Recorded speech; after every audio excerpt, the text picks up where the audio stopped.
We are back to continue with the reading of the book of Deuteronomy, chapters 5 through 9. These chapters contain the principles for godly living.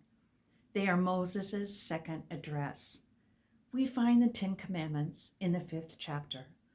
God's people have 3 responsibilities when it comes to them: hear them, learn them, and do them. We must allow the Spirit to teach us God's truth and then empower us to obey it.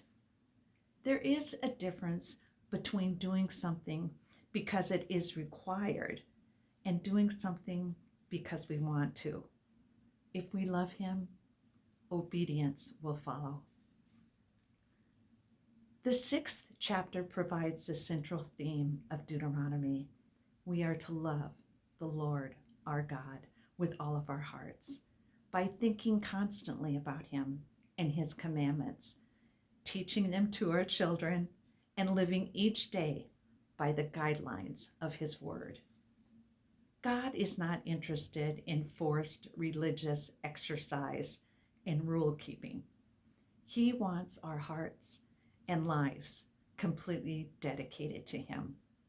If we love God, His truth will be a part of our normal daily conversation. In chapter 7, God commanded the Israelites to destroy their enemies totally. God's command was designed to protect the nation of Israel from being ruined by the idolatry and immorality of its enemies.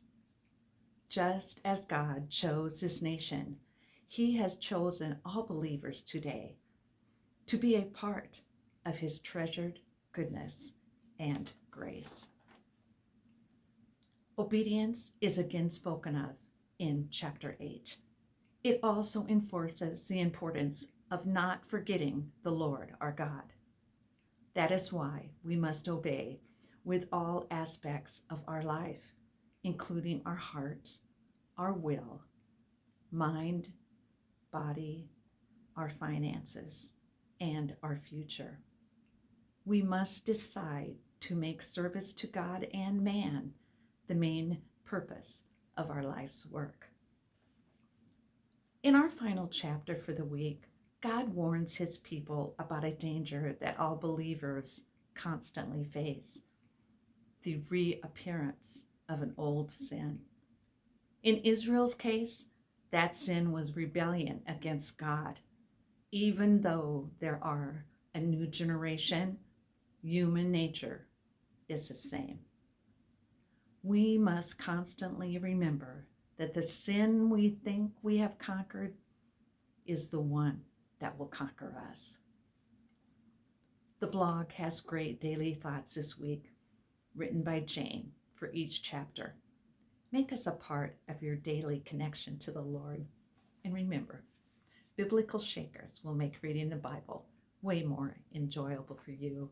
And I pray the Lord will put a hunger on your heart.